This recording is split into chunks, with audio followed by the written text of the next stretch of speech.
Bengaluru Commissioner has told India Today that such a scheme simply cannot be implemented in any Indian city. Policemen cannot be posted in every street corner and cops are already overburdened. If police people whose responsibility it is to implement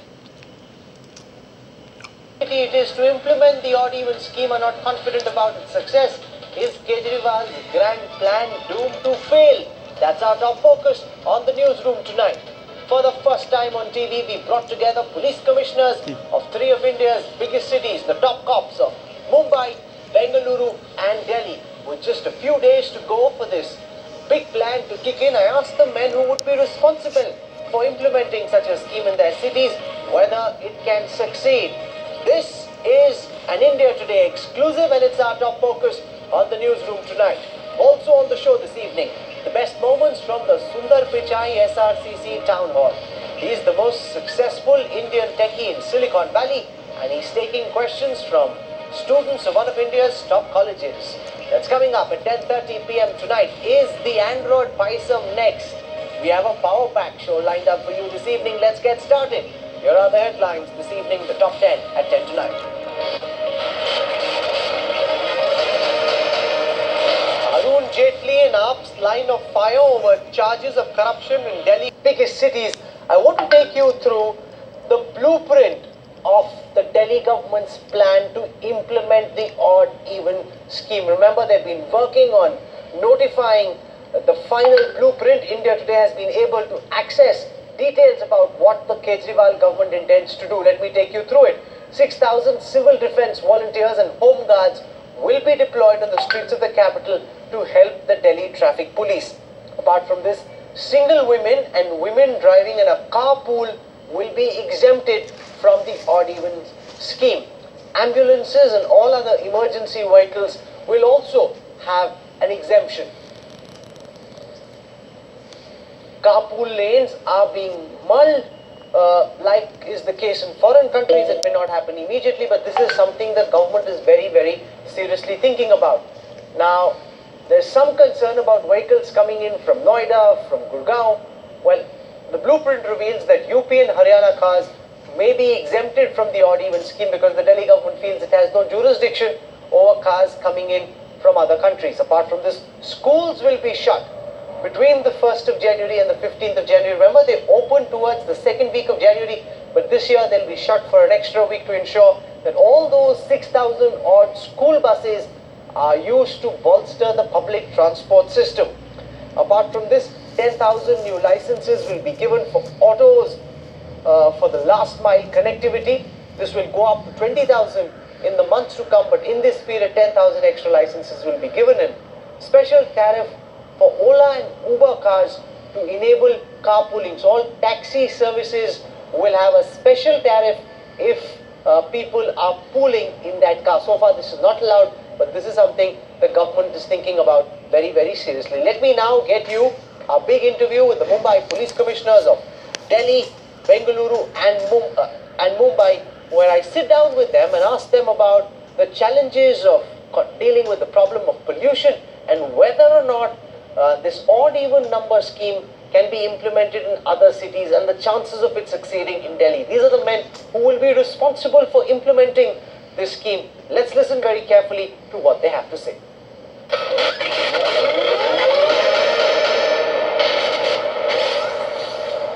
Joining us on India Today now are three police commissioners of three of India's biggest cities.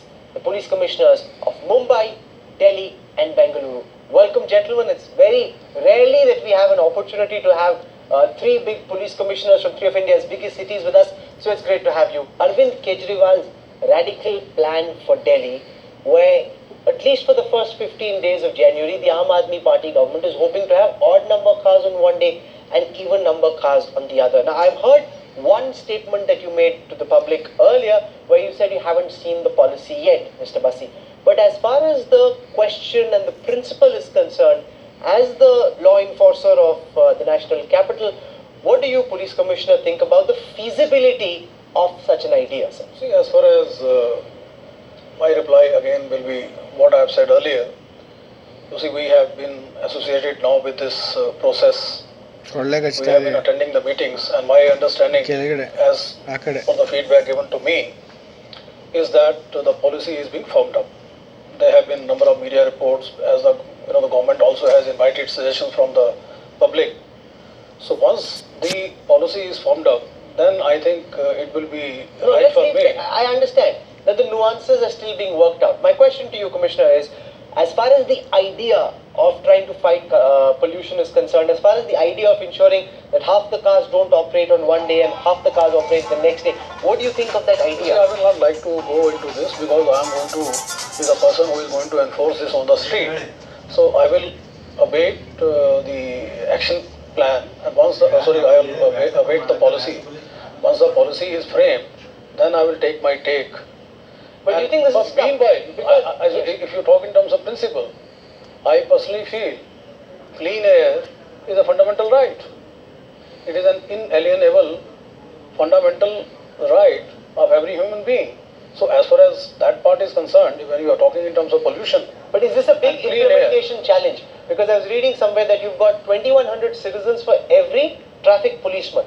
Now that's a big lopsided kind of ratio. See, once the policy is decided, then perhaps I will, I'll give you my take. Can you implement it or not, do you think, sir? See, there is nothing, you don't know what nothing is impossible in the world. Nothing I know only so this. It can be implemented. Okay. I'm saying I will give you my action plan only after the policy is decided by the government. You see, because what I have read in the media, it is going to have a lot of exemptions. For instance, the public transport is exempted. I read somewhere that the army is exempted. I read somewhere that the women are going to be exempt. I read somewhere that it is going to be between 8 a.m. to 8 p.m. And maybe by the time the policy is formed up, and then, the situation which I understand today will be totally different. So as far as I'm concerned, in principle, I feel clean air, clean water, clean environment, sustainable development is the fundamental right, is an inalienable and the Delhi human right. will do what it can to help the So as a person, this is what my belief is. Bengaluru Police Commissioner, I want to ask you, Mr. Mekri, what do you think? Because Bengaluru has amongst the worst traffic problems in the country, probably even worse than the national capital. Is this an idea, do you believe, should be implemented in Bengaluru as well? I think the Bengaluru traffic is a different, game, altogether different game. We have serious challenges on this strategic side. The infrastructure is not there. The roads are not that wide as we see in Delhi and even in Mumbai and all that. Bangalore has a different, it's not question of... do you believe that this is an idea? It's been implemented in Bogota, New Mexico, several other Those cities have different mechanism. I was in the State Transport Corporation for 2 years. I know this plan, Bogota plan and all that. The BMTC, we had the thought 10 years back.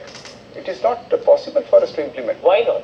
It is because there is no road space. There is no road space. There are only few areas where the BMTC, the local transport corporation, is trying. So, except that, we don't have scope for anything. You think odd and even won't work in Bengaluru? Absolutely. Talking of the BRT corridor. No, I know. I'm saying, will the odd and even number plan work in Bengaluru? That is, we'll have to see what the Delhi experience is. Right. No, but you believe you can do it in Bengaluru? We will not be able to do that. Why not? We will not be able to do that. Why not? Because the enforcement is too challenging. In what way? Technology-wise, and the human element behind the enforcement is too difficult. No, but in what way technologically is it difficult to implement? I mean, we can't post one cost of each for a vehicle. We have lanes, by lanes, not main roads. Where will you do So that? where all do you make people stand? You don't have enough constables to do it. No. I mean, how all will enforce that? How will we enforce it? We have to go to the defaulters. We cannot go and each and every lane and Do you think it's a recipe for disaster? I think, yeah. Okay. Mr. Mumbai Police Commissioner, let's ask you, Mr. Javed, what do you think? I think on another level, we're looking at the symptomatic way of tackling things. The causative, I think somewhere we lose the sight of. I have a take on it.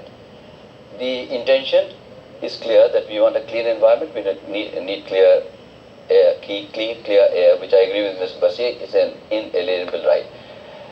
The causative part is the number of vehicles which get new vehicles get introduced to the roads on a daily basis. For example, in Mumbai, we're talking about more than 300 vehicles getting onto the road. I personally think one of the causes of obviously this pollution is the number of vehicles, unchecked number of vehicles which come out of the, however much they may be abiding or adhering to the norms laid down by the law. Why can't we have a situation, why can't we look at something which is succeeded elsewhere in the world, that the taxation policy for the second vehicle you buy, the third vehicle you buy It's much higher. is much higher, so it is a deterrent. So A. Number two, is there a space for you to park it in?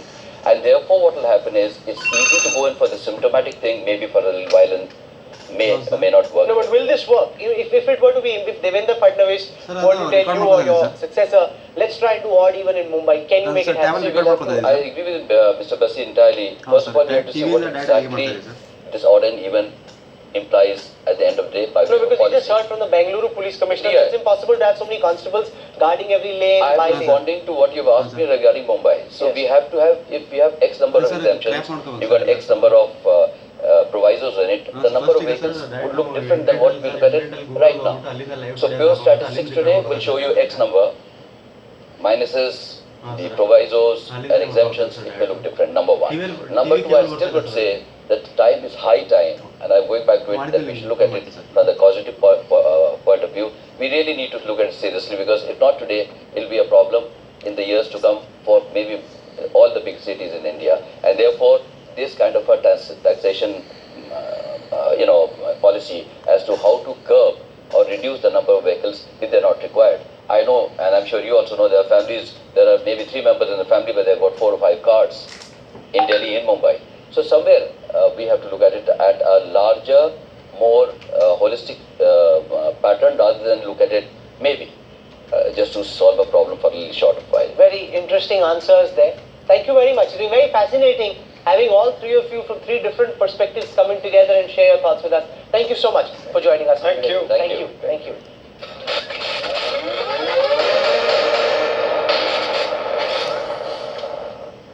To the man who's responsible for implementing the odd even number scheme in Delhi, the transport